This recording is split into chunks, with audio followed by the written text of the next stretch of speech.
This episode is brought to you by CTC Math.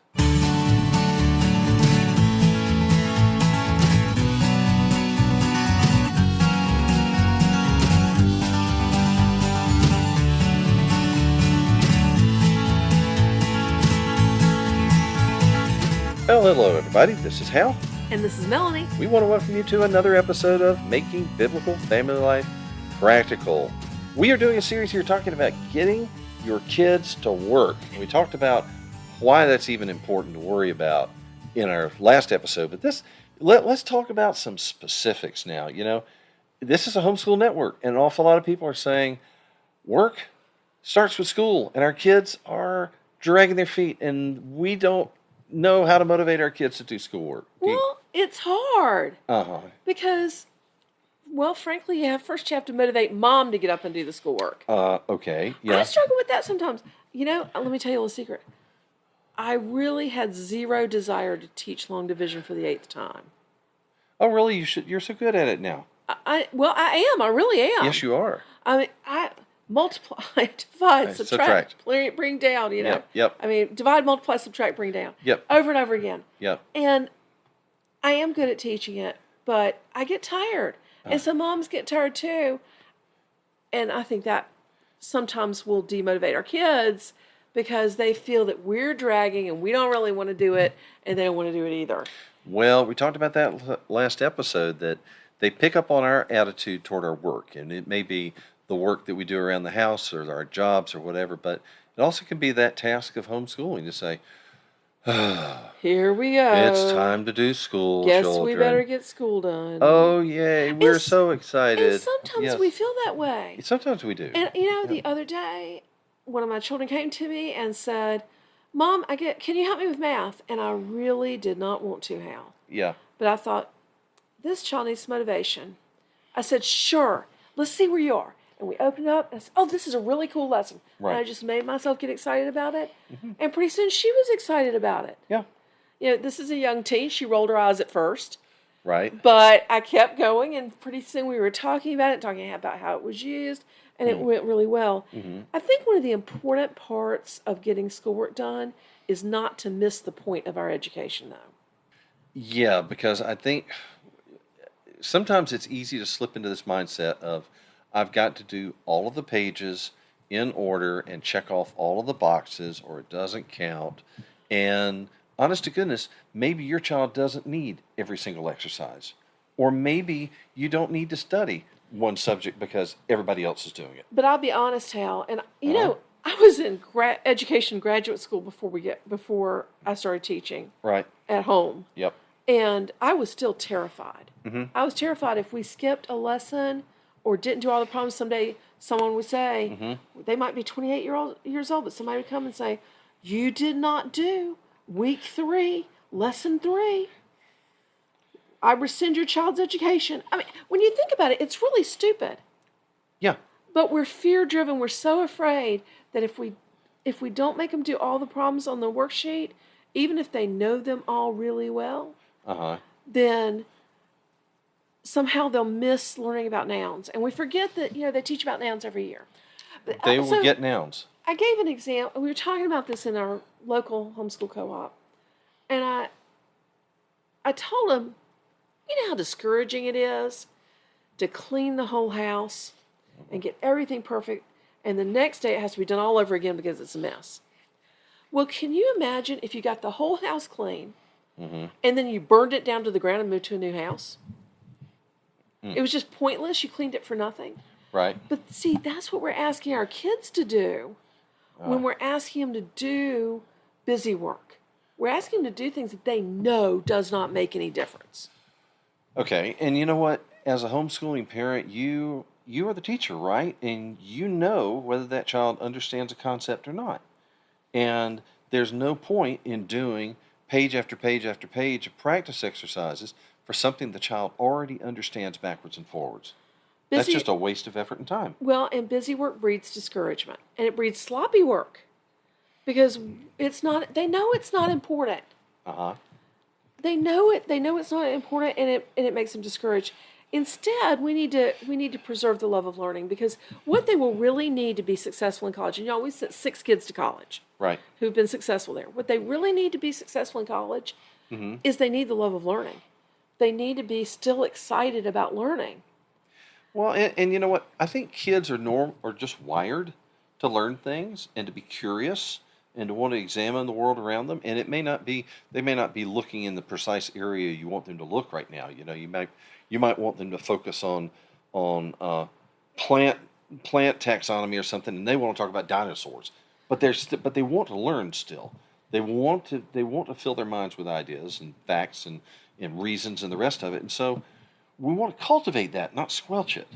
We also need to ask ourselves to look at our curriculum and say, what really needs to be done here? Mm-hmm. And does it have to be done the way they say? Mm-hmm. Like answering the questions at the end of the chapter. Sure, you can ask your child to write out the answers in complete sentences, Right. and make them hate science. Or you can just talk about the questions and answer the questions. Hey, so let's talk about what you've learned in this chapter. What about this? What about that? And it's done in 5 minutes and everybody's happy. That sounds very efficient. It is efficient. It takes a lot less time, and it keeps from destroying the love of learning. Now, sometimes, though, the schoolwork we're asking them to do really is too hard because there's a struggling learner. And it's really easy to mistake a struggling learner for an old soldier. For a lazy learner. Yes. And you know what? And this is a real trap, okay? Because I know when I was going through school many years ago, the kids who were said to have learning disabilities or whatever tended to be kids who had really profound problems all across the spectrum. And so often I found that kids who may be struggling in one area may be brilliant in somewhere else. You may look at this child and say, this child is so smart, and they remember things so well, and they make connections so well. Why are they struggling in reading? And when you're saying school is harder than it ought to be for them, looking at what they're capable of, looking at their intelligence. I've been there with several hours. Yeah. Then you need to be saying, maybe something's wrong. Maybe they're twice exceptional. Maybe they're both gifted and a struggling learner. And you might have dyslexia or dysgraphia going on, or ADHD. So getting even in informal assessment that you can do yourself to look and see, does this child showing signs of a learning disability, not laziness? Right. Maybe it's just really harder than it ought to be. And you can do something with that. Right. There are interventions that you can do. There's affordable interventions. We have some on our website that helped our family a lot, like Diane Crafts materials. Okay. Are on our website in our store. That's at raisingrealmen.com. Yes. And so you can intervene and help them. You can do accommodations. A child who is struggling with his writing, you can keep him up to speed in his composition by letting him dictate his paragraph instead of handwrite it. There's a distinction between composing a sentence or a paragraph versus writing it out by hand. Handwriting, penmanship. Yeah, two different skills there. So yeah, okay, so that's a very good point to make. And sometimes, even if they don't have a learning disability, but they're really struggling in a subject at a particular time, you can help them over that hurdle by saying, hey, come sit beside me. Let's do this together. Okay. Okay, you do the math. You tell me what to write. I'll write it for you. And just take one of the pieces out of it to make it easier to help them over that hurdle. I'm not talking about forever. No, but you know, it's very common for a child in middle school to just get kind of a brain fog. Yeah. Or for that matter, they may be sick and have a brain fog because of their illness. Or it may just be they're overwhelmed. I mean, I've seen this even recently where a student was just so overwhelming that they felt like they couldn't, connect things up. Yeah, they're perfectly capable of this. And so what do? You come alongside of them, you walk them through it, you basically handhold them, and show them, hey, you've got this, you have this skill, you can do this work, you just need to focus and calm down a little bit. I cannot tell you how many times I have done this with a preteen. Yeah. Preteen has got that brain-changing brain fog and say, I can't do it, I'm not good at math, I can't do it. Sit down, have a seat. Okay, let's do it together. And then I praise them a lot. oh man, you're so fast at that. I can hardly write fast enough to write down what you're saying. You're so good at this. And rebuild their confidence some. And you know what, you can recognize that because that's the kind of student who's been doing this work for months and months and years, and then suddenly it's like they lost their traction. They have no idea what's going on. They say, no, you didn't just forget all of your math. You just have lost track of how to do the problem. Hey, speaking of math, we need to take a little quick break here and listen to a message from our sponsor. Okay. Are you looking for a new math curriculum? Well, CTC Math specializes in providing online video tutorials that take a multi-sensory approach to learning. Favorably reviewed in Kathy Duffy's 102 Top Picks and the Old Schoolhouse Crew Review. The lessons are short and concise to help your children break down concepts and appreciate math in a whole new way. The lessons are taught the traditional way, not to the test. Each one of the video tutorials is taught by an internationally acclaimed teacher, Pat Murray, who is renowned for teaching math concepts in a simple, easy-to-understand way and in only a few minutes at a time. Using a multi-sensory approach, having the combination of effective graphics and animation synchronized with the voice of a friendly teacher together with practical assessment, even students who struggled with math are getting fantastic results. And the ones that were doing okay before now are doing brilliantly. Visit CTC Math today and start your free trial. That's ctcmath.com.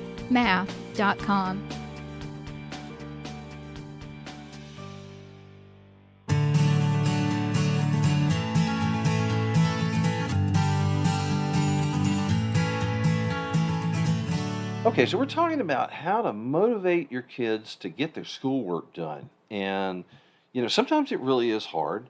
But, okay, let's assume that we've ruled out a learning disability and we know it's not just simple laziness. Now, what do we need to do to get the schoolwork done on a given day? Well, but I want to say one more thing about when it's too hard, okay? Go ahead. Because sometimes it's too hard because we have misplaced goals. Like how? Like, for example, we've decided my child's going to learn to read by the time they're 5 or by the time they're 6. And the problem is that they may not be developmentally ready to read them. And my child is going to be 6 feet tall by the time he's 10. You can't make them be 6 feet tall. No, that whenever it happens, it will happen on the schedule that God has given them. You can't make them be developmentally ready for things. And so some kids are developmentally ready to learn to read at 3, others at 7 or 10. And so we've got to make sure that that the problem is not that we're giving them work that is beyond their developmental capabilities. This is true maybe too if you're trying to get a preteen to do algebra. You know what? And this is not a reflection on their intelligence at all. Oh no, it has nothing to do with intelligence. No, it's purely a developmental thing. Just the same as the fact that your child is 5'2" instead of 6 feet tall is not a reflection on their strength or anything else except that they haven't grown that far. Yeah. So now let's talk about getting it done. Okay? It's not too hard. You've gotten rid of the busy work, but we still have to get the work done. Right. One thing that helped me a lot is to give them a list of what they're expected to do. And I didn't want to do that. I wanted to say, okay, come tell Mama when you're done with this assignment. Come tell me when you're done with that assignment. Well, they know when they come tell me that they're done, that what I'm going to do is give them another assignment. So they have zero motivation to finish it. But if you give them a list at the beginning of the day, then they know what the expectation is for the whole day. Yes. And that way they know when I finish this list, I'm done for the day. I can go play. I can go read. I can go whatever. Which, of course, you need to honor that if you give them that expectation. Yeah, homeschoolers are really bad about saying the reward for hard work is more hard work. Oh, you finished before lunch. Let's do another day's work then. Yeah, let's not. No, okay. No. And they'll make sure not to finish tomorrow. Yeah, let's be fair to them, okay? Another thing you can do is incentivize it. Uh-huh. Give them, like in our house, it has long been a rule that if you finish a math worksheet, like 100 sheet, 100 multiplication problems, 100 division problems, 100 addition, if you finish a math worksheet in less time than you've ever done it before, you get a treat. Okay. And it might not be a big treat. Yeah. But, man, even my high schoolers, they'll come through and they'll say, are they doing fact sheets? And I'll say, yeah. And they say, hey, print me out one. Because they actually have good memories of doing math worksheets because they want to win the prize. Okay. It also helps to give them perspective. Okay, now what do you mean by that? This is really important, especially for boys. Okay.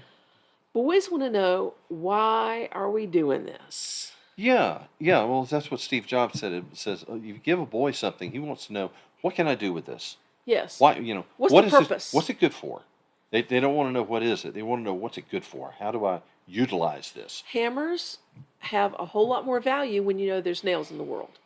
Right. And so, well, math's a great example of that, because when you give a child word problems to say, okay, this is how we're going to use this multiplication to figure out the area of a wall that you're going to paint, or a room that you're going to put carpet down. Well, right. When they're saying, why do I have to do this complex problem about area? Who even cares? Yeah. What does it matter what the area of the rectangle is? You say, well, because you could spend way too much on paint. Yeah. Because if you're going to paint your living room here, and you're going to have to know the area of each wall and add it up, and then subtract the area of each window, subtract the areas of the doors and the archway, to know how much paint to buy. And if you don't do that, you could spend way too much money on paint, or worse yet, you could not buy enough. And then it'll never match. It'll never match. Right. Yeah, ask the man who's done it. Right. And so,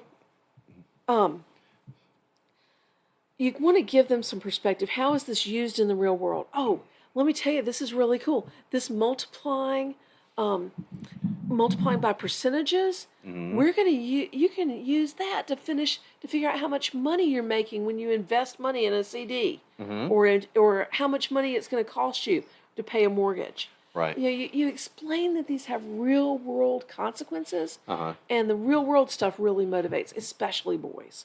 Yeah. And help and encourage them. Instead of the nagging, aren't you done yet? You need to get it done.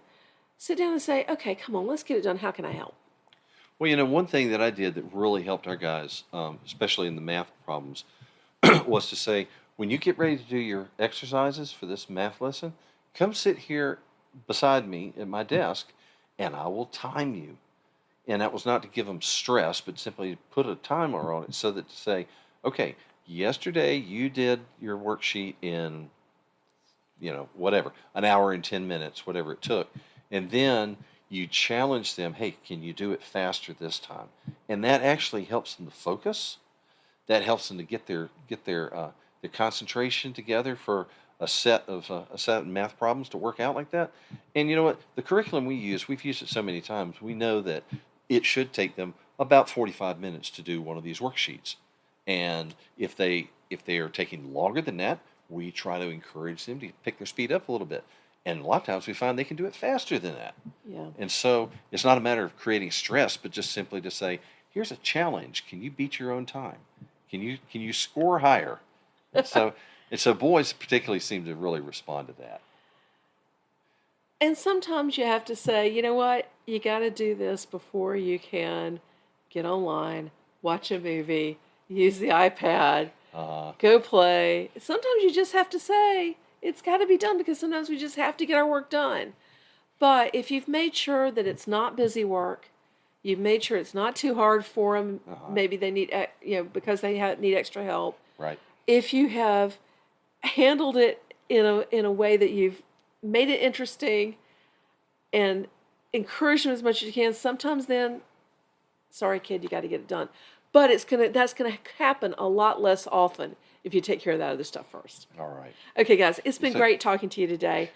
If you have a struggling learner, head over to our site at raisingrealmen.com, where we carry all of Diane Craft's stuff and some materials of our own to help struggling learners. And please go check out our sponsor, CTC Math, because they've been very gracious to bring this podcast to you today. Next time, we're going to talk about chores and getting your kids to do chores. Until then, I'm Hal. And I'm Melanie. And we thank you for joining us. Bye now. Bye. You've been listening to Making Biblical Family Life Practical with Hal and Melanie Young. If you found this program interesting, challenging, and encouraging, why not join us on the web at halandmelanie.com. That's HALANDMELANIE.com. Or follow us on social media. You can find us on Facebook at Facebook/Al and Melanie or Facebook.com/RaisingRealMen. This program is a production of the Ultimate Homeschool Radio Network. Join us next week when we'll be back to talk about making biblical family life practical. Until then, thank you and God bless you for listening.